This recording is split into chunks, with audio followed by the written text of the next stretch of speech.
Hello dear students, आज का हमारा टॉपिक है दैट इज यूकेरियोटिक सेल। क्या है ये यूकेरियोटिक सेल? आज हम इसी के बारे में डिस्कस करेंगे। यूकेरियोटिक सेल सारे लिविंग ऑर्गेनिज्म में प्रेजेंट होते हैं। All living organisms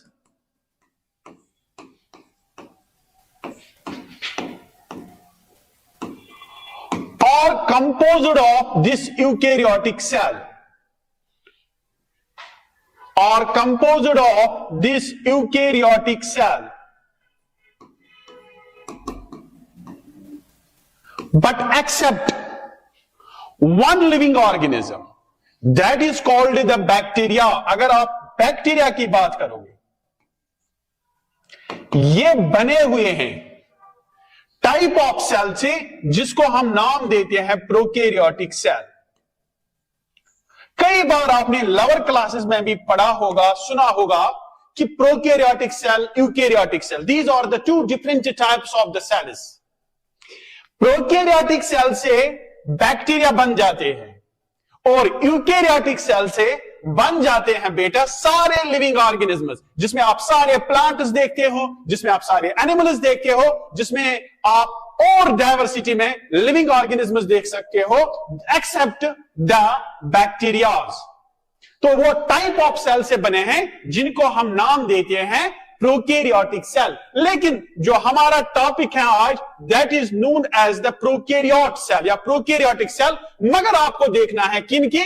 that is known as the animals, जो हमारी बॉडी में प्रेजेंट हैं, जो हमारे अंदर ये millions of trillions of cells हैं जिनसे हमारी बॉडी बनी है।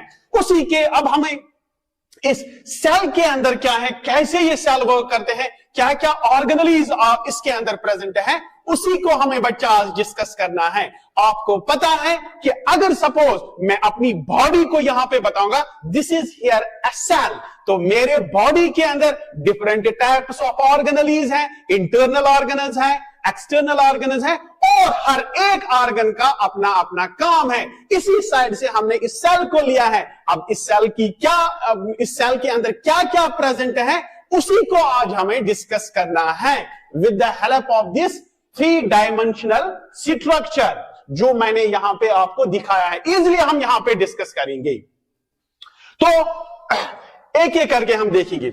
जो आप बेटा यहां पे आउटर सरफेस पे देखते हो, ये वाला स्ट्रक्चर, ये वाला आउटर सरफेस पे जो आप यहां पे देख सकते हो, ये वाला दिस स्ट्रक्चर, इसको अगर हम यहां पे देखेंगे this is the outer covering of the animal cell, that is called the plasma membrane, that is called here plasma membrane। Plasma membrane का क्या काम है? प्लाज्मा मेम्ब्रेन का सर सिंपली एक काम है, जैसे मैं अपनी बॉडी का बताऊंगा, मेरी बॉडी के अंदर बच्चा स्किन है, ये स्किन हमारे इंटरनल ऑर्गन जैसे लंग्स है, हार्ट है, किडनीज है, ये इनको प्रोटेक्ट करते हैं एक्सटर्नल इन्वायरमेंट से। इसी तरह ये प्लाज्मा मेम्ब्रेन इस सेल के अंदर क्या है, इसको प्रोटेक्ट करते हैं दिस एक्सटर्नल इन्वायरमेंट से। एज वेल एज इस प्लाज्मा मेम्ब्रेन का क्या काम है? इस प्लाज्मा मेम्ब्रेन का काम है सर, अगर आउटर सरफेस पे, जिसको हम बेटा नाम देते हैं यहां पे extra cellular matrix, extra cellular matrix, और सिंपली इसको हम बेटा यहां पे एक और नाम देते हैं वो outer surface of the cell. एक तो ये internal structure as well as external structure के अंदर एक बाउंड्री है, और यहां पे जो एक्स्ट्रा सेल्यूलर मैट्रिक्स के अंदर डिफरेंट टाइप्स ऑफ न्यूट्रिएंट्स हैं। अगर सेल को कभी कभार भी ये न्यूट्रिएंट्स चाहिए तो with the help of plasma membrane they can allow these nutrients. अब ये इजिली ये न्यूट्रिएंट्स इसमें क्या हो जाएंगे, ये इसमें एलो हो जाते हैं। इसके बाद जो अंदर से ये ऑर्गेनलीज प्रेजेंट है ये इजीली काम करेंगे। जैसे हमारे ऑर्गन्स, जब हम फूड वगैरह खाते हैं with the help of our digestive system, तो हम सारे ऑर्गन्स अच्छे से फिर काम करते हैं। इसी तरीके से इन ऑर्गन्स, ये ऑर्गेनली जो सेल के अंदर प्रेजेंट होता है, ये इनको भी बेटा मटेरियल न्यूट्रिएंट्स की जरूरत होती है, तो ये with the help of this plasma membrane आ जाते हैं। इसके बाद अगर आप यहां पे देखोगे जो यही प्लाज्मा मेम्ब्रेन है, इसके सराउंडिंग यहां पे आप माइन्यूट हेयर लाइक स्ट्रक्चर्स देखते हो, इनको हम नाम देते हैं। अगर सपोज मैं यहां पे दिखाऊंगा, आपने बेटा डाइजेस्टिव सिस्टम में स्मॉल इंटेस्टाइन्स पढ़े होंगे। स्मॉल इंटेस्टाइन्स जब आपने पढ़े हैं बेटा, तो आपने वहां पे देखा है कि सर जो स्मॉल इंटेस्टाइन्स हैं वहां पे सर जो सेल्स प्रेजेंट होते हैं, ऐसे ऐसे वहां पे बेटा सेल्स प्रेजेंट होते हैं, तो आप ऊपर से ऐसे ऐसे हेयर लाइक स्ट्रक्चर्स देखते हो बेटा। ठीक है बेटा, इनको हम नाम देते हैं माइक्रोविलाई, विलस इनको हम नाम देते हैं। और इस ईच विलस के सराउंडिंग और छोटे छोटे मेम्ब्रेन्स प्रेजेंट होते हैं बेटा, है ना। इनको हम नाम देते हैं माइक्रोविलस। क्या नाम देते हैं? माइक्रोविलस। ये हमें हेल्प करता है किसमें बेटा? एब्जॉर्प्शन में। और इससे क्या होता है? इससे होता है बेटा सरफेस एरिया इंक्रीज हो जाता है inner lining of small intestines. तो सिंपली इनको हम नाम देते हैं माइक्रोविलस।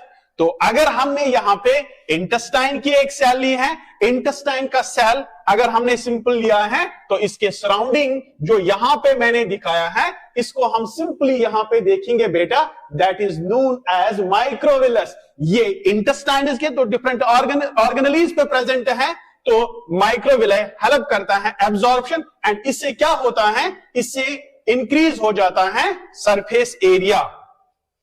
इसके बाद अगर हम बेटा देखेंगे अब इस सेल के अंदर क्या है, अब हमने देखा है, लेकिन एक और चीज मैं दिखाऊंगा बेटा यहां पे। सिंपली अगर हम देखेंगे यहां पे बेटा, ऐसा एक लॉन्ग स्ट्रक्चर आपने देखा है। यहां पे एक लॉन्ग स्ट्रक्चर देखो, ये लॉन्ग स्ट्रक्चर है, यहां पे आप देख रहे हो प्रोजेक्शन है, long here like structure, long here like structure. इस लॉन्ग हियर लाइक स्ट्रक्चर को हम नाम देते हैं फ्लैजेलम। सपोज हमने एक ऑर्गेनिज्म लिया है, यूनिसेल्यूलर ऑर्गेनिज्म लिया है, मगर वो बना है किस सेल से? यूकेरियोटिक सेल से। लाइक आपने लिया है Euglena, is a unicellular organism. Euglena के आउटर सरफेस पे एक साइड से ये हियर लाइक स्ट्रक्चर प्रेजेंट होता है, जिसको हम नाम देते हैं फ्लैजेलम या फ्लैजेला। अंडरस्टैंड? तो ये फ्लैजेला यूकेरियोटिक सेल के अंदर क्या काम करता है? सर ये इसको लोकोमोशन में हेल्प करता है। तो मैंने यहां पे यूकेरियोटिक सेल अगर देखी है, outer surface of their plasma membrane of Euglena viridis, it is scientific name, ये एक प्रोटोजोआ है, यूकेरियोटिक सेल से बना है। तो इसके अंदर सर हमने फ्लैजेला देखा है, आउटर एक लॉन्ग हियर लाइक स्ट्रक्चर, जैसे यहां पे आप देख रहे हो। सर ये क्या है यहां पे? तो इसको हम फ्लैजेला नाम देते हैं या फ्लैजेलम नाम देते हैं। इससे क्या होता है? इससे वहां पे जो इसकी बॉडी होती है, ये इसके अंदर कोई ऐसा पर्टिकुलर ऑर्गन नहीं है जो लोकोमोशन एंड मूवमेंट में हेल्प करेगा। तो with the help of that flagella वो मूवमेंट कर सकता है, वो लोकोमोशन कर सकता है वन प्लेस से तो अनदर प्लेस। इसके बाद अगर हम देखेंगे, अब सर हमें देखना है इस मेम्ब्रेन के अंदर क्या है सर। जैसे हम बताएंगे सर कोई ऑर्गेनली है, तो इस ऑर्गेनली के अंदर क्या होता है, फिर इसके अंदर क्या होता है, तो उसको हमें यहां पे डिस्कस करना है। जैसे आप यहां पे स्लाइडली बेटा देखोगे इसको यहां से, यस ये वाला पार्ट जो आते हैं, this is called the inside that. अब अंदर क्या है? That is known as cytoplasm. ये साइटोप्लाज्म क्या है? जैसे सर आपने यहां पे ये मेम्ब्रेन दिखाया है, इसके अंदर यहां पे एक जेली लाइक मैट्रिक्स सब्सटेंसेस हैं, फ्लूइड फॉर्म में जो होता है सर, इसी को हम नाम देते हैं मैट्रिक्स। क्या नाम देते हैं? मैट्रिक्स। तो इस मैट्रिक्स के अंदर ये सारे सेल ऑर्गेनलीज प्रेजेंट होते हैं। अब कौन कौन सेल ऑर्गेनली हैं वो हमें यहां पे बेटा डिस्कस करने हैं।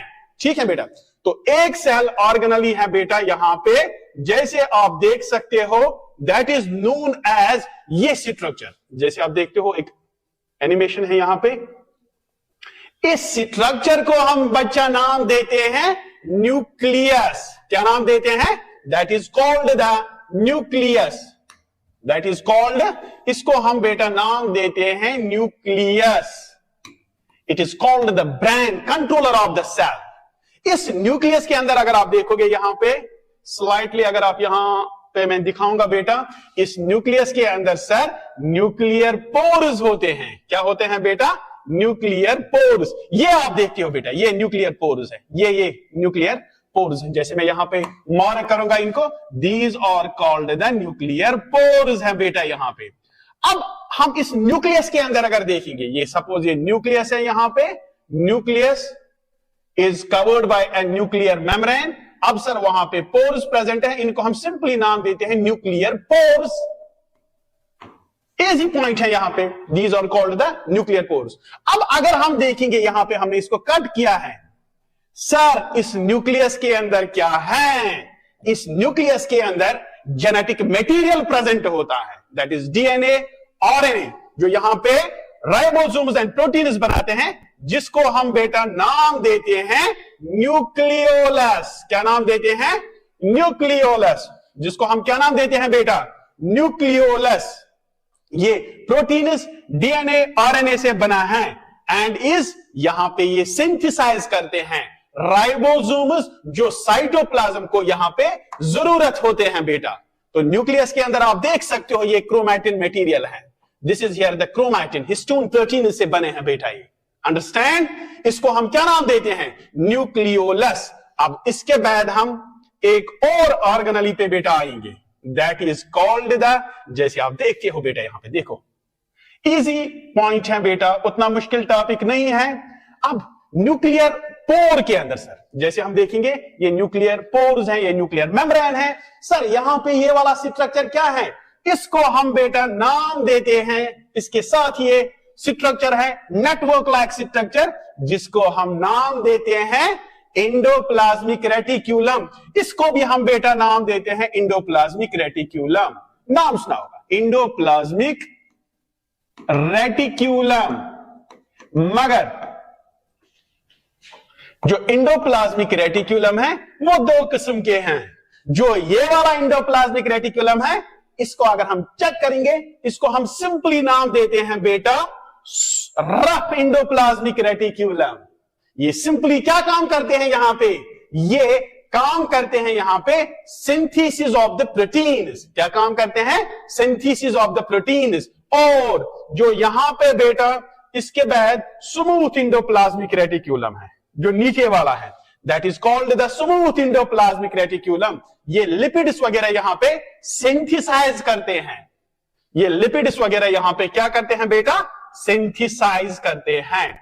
आफ्टर दैट अगर हम देखेंगे, इसके बाद जो सेल है बेटा, इसके साइटोप्लाज्म के अंदर आप देखते हो डिफरेंट टाइप्स ऑफ और सेल ऑर्गेनेलीज यहां पे प्रेजेंट हैं। जैसे मैंने एक सिंपल एग्जांपल दी है, हमारी बॉडी ऑफ एक एज्यूम करो, ये एक सेल है, इसके अंदर देखिए आप कितने ऑर्गेनेलीज, कितने टिश्यूज, कितने पार्ट्स वर्क करते हैं, तो एक होल बॉडी वर्क करती है। इसी तरह आप देखते हो एक ऑर्गेनिज्म मैंने लिया है, सिंपली एक एमोबा मैंने लिया है, इसके अंदर कैसे ये काम होते हैं सारे, रेस्पिरेशन, एक्सक्रीशन, ट्रांसपोर्टेशन, डाइजेशन कैसे होते हैं, with the help of that single cell. Understand? तो अब इसके बाद इस साइटोप्लाज्म के अंदर एक और ऑर्गेनेली बेटा प्रेजेंट होता है, जैसे ये नाम सुना होगा power house of the cell. क्यों नाम देते हैं? Because they store here the ATP molecules, that is called the matrix, that is called the mitochondria, that is called the mitochondria. इस माइटोकॉन्ड्रिया ये डबल मेम्ब्रेन सेल ऑर्गेनेली है और इसके अंदर अपने राइबोसोम्स और अपना जेनेटिक मटेरियल होता है, that is called the mitochondria. अगर हम इस माइटोकॉन्ड्रिया का, ये इसका आउटर सरफेस है, और अगर हम यहां पे देखेंगे ये माइटोकॉन्ड्रिया का इनर सरफेस है, या इनर फॉर एग्जांपल सरफेस है, जिसके अंदर ये जिगजैग पोजीशंस पाए जाते हैं, जहां पे डिफरेंट टाइप्स ऑफ एंजाइम्स होते हैं for the process of respiration में हेल्प करते हैं। और फिर इसके बाद वहां पे क्या बन जाते हैं बेटा? ATP molecules inside our cell. ATP molecules inside our cell. That is why इस स्ट्रक्चर को हम बेटा नाम देते हैं माइटोकॉन्ड्रिया। ये डबल मेम्ब्रेन सेल ऑर्गेनेलीज है। आफ्टर दैट, इसके बाद अगर हम देखेंगे और यहां पे बेटा सेल ऑर्गेनेलीज पाए जाते हैं किसमें? दैट इज कॉल्ड द, हमारे सेल के अंदर और सेल ऑर्गेनेलीज बेटा पाए जाते हैं। आप देख सकते हो हर एक सेल ऑर्गेनेली हम यहां पे डिस्कस करेंगे, इजी टॉपिक है आपको यहां पे में हम। इसके बाद यहां पे एक और सेल ऑर्गेनेली है, that is known as Golgi apparatus, Golgi bodies। Plants में इनको हम नाम देते हैं डाइकोटियोसोम्स। तो Golgi bodies क्या काम करते हैं? सर, जो भी मटेरियल आया है कहां से बेटा? एंडोप्लाज्मिक रेटिक्यूलम से, चाहे स्मूथ होगा चाहे रफ एंडोप्लाज्मिक रेटिक्यूलम होगा, इन्होंने मटेरियल सिंथेसाइज किए हैं। तो ये एक ऐसा सेल ऑर्गेनेली है जो इसको पैकेजिंग में हेल्प करता है। जैसे सिंपली हम बताएंगे, अगर किसी ने कोई मटेरियल दिया है, हम बताते हैं नहीं यार ये मटेरियल हम नहीं खा सकते, कोई फूड मटेरियल दिया है, क्यों? They are not in a packaged form. Packaging में इसको दे रहा है साइटोप्लाज्म। अगर इन्होंने, इन दो ऑर्गेनेलीज ने कोई मटेरियल दिया, it is essential to the cytoplasm, but cytoplasm as well as another cell organelles can not allow or absorb this type of the material which is synthesized from the endoplasmic reticulum। तो Golgi bodies के पास ये आता है, ये material जो इसने material लिया है, इनको किस फॉर्म में ये कन्वर्ट करता है? पैकेज्ड फॉर्म में। इसीलिए इसको हम नाम देते हैं पैकेजिंग। मटेरियल ये कर रहा है पैकेजिंग, मटेरियल बेटा ये कर रहा है packaging of the materials, packaging of the materials which was synthesized या which is synthesized by endoplasmic reticulum। इसको हम बेटा नाम देते हैं Golgi bodies। This is here a Golgi bodies। ये इसके बाद हम हर एक ऑर्गेनेली का अलग अलग से पढ़ना है, हर एक ऑर्गेनेली का क्या क्या काम है यहां पे, ठीक है बेटा। तो इसके बाद Golgi apparatus के बाद, Golgi bodies के बाद यहां पे आप और भी एनिमल सेल में देखते हो बेटा different types of organelles, different types of organelles आप चेक कर सकते हो बेटा। हर एक ऑर्गेनेली आप यहां पे चेक कर सकते हो। ये वाला अगर हम देखेंगे, इसको हम नाम देते हैं, ये प्लांट सेल में एब्सेंट होते हैं, तो इनको हम बेटा नाम देते हैं सेंट्रियोल्स। क्या नाम देते हैं बेटा? सेंट्रियोल्स। एक तो सेंट्रियोल्स क्या काम करते हैं, जैसे हम सिंपली देखेंगे, आपने नाम सुना होगा बेटा पैरामीशियम, ये भी एक प्रोटोजोआ है। पैरामीशियम के सराउंडिंग बेटा ये small hair like structures present होते हैं, अंडरस्टैंड, जिनको हम बेटा नाम देते हैं सीलिया। ये सीलिया में हेल्प करते हैं। अगर अब हम पैरामीशियम, ये एक यूकेरियोटिक सेल से बना है, यूकेरियोटिक सेल से बना है, ठीक है बच्चा। अब इसके सराउंडिंग सर ये हेयर लाइक स्ट्रक्चर कैसे आए हैं, तो मैं बताऊंगा जो इसका साइटोप्लाज्म है वहां पे ऐसे रॉड लाइक स्ट्रक्चर्स प्रेजेंट है, ऐसे ऐसे ऐसे। इसी रॉड लाइक स्ट्रक्चर से वहां पे ये small hair like structures form हुए हैं, जिनको हम नाम देते हैं सीलिया। ये एक और एग्जांपल है। एक और चीज सर, जो हमारी बॉडी है, चलो मैं अपनी एग्जांपल लूंगा, मेरी एक बॉडी, ठीक है बेटा, तो हमारी ह्यूमन की बॉडी के अंदर सर जो सेल्स होते हैं उनका एक पर्टिकुलर लाइफ स्पैन होता है। इनका क्या होता है? Particular life span, understand. ये इसके बाद सपोज आपने नाम सुना होगा आरबीसीज, या आपने नाम सुना होगा हमारे स्किन सेल्स, इंटेस्टाइन सेल्स, इनका लाइफ स्पैन खत्म हुआ है। अब कैसे बनेंगे? That is called the cell division. Mitosis से बन जाएंगे सर, माइटोटिक सेल डिवीजन से बन जाएंगे। अब माइटोसिस के लिए कैसे, वहां पे कुछ फॉर एग्जांपल अंदर से ऐसे ऐसे, अगर ये एक सेल है, ये कन्वर्ट हो जाएगा ऐसे लॉन्ग सेल में, यहां पे ऐसे ऐसे, जिनको हम एस्टरेज नाम देते हैं, ये हेल्प करेंगे। इनको हम क्या नाम देते हैं? एस्टर या एस्टरेज। अंडरस्टैंड? ये कहां से आए हैं ये एस्टरेज, जिनके हेल्प से हमारी बॉडी क्या बनाएंगे? दो सेल्स, जिनके हेल्प से हमारी बॉडी क्या बनाएंगे? दो सेल्स। ये एस्टर और एस्टरेज भी कहां से आए हैं बेटा? That is known as centriole से। बात समझ आ रही है? तो asters and cilia are formed in our body as well as the body of other eukaryotic animals with the help of centrioles. After that, इसके बाद यहां पे और सेल ऑर्गेनेलीज और पार्ट्स होते हैं बेटा प्रेजेंट, जिनको हमें इसके बाद डिस्कस करना है। आप देख सकते हो इजिली फिलहाल 11 फॉर एग्जांपल जो ऑर्गेनेलीज हैं, पार्ट्स हैं सेल के अंदर, वो हमने डिस्कस किए हैं। इसके बाद जो यहां पे बेटा एक और ऑर्गेनली प्रेजेंट होता है, जिसको हम यहां पे नाम देते हैं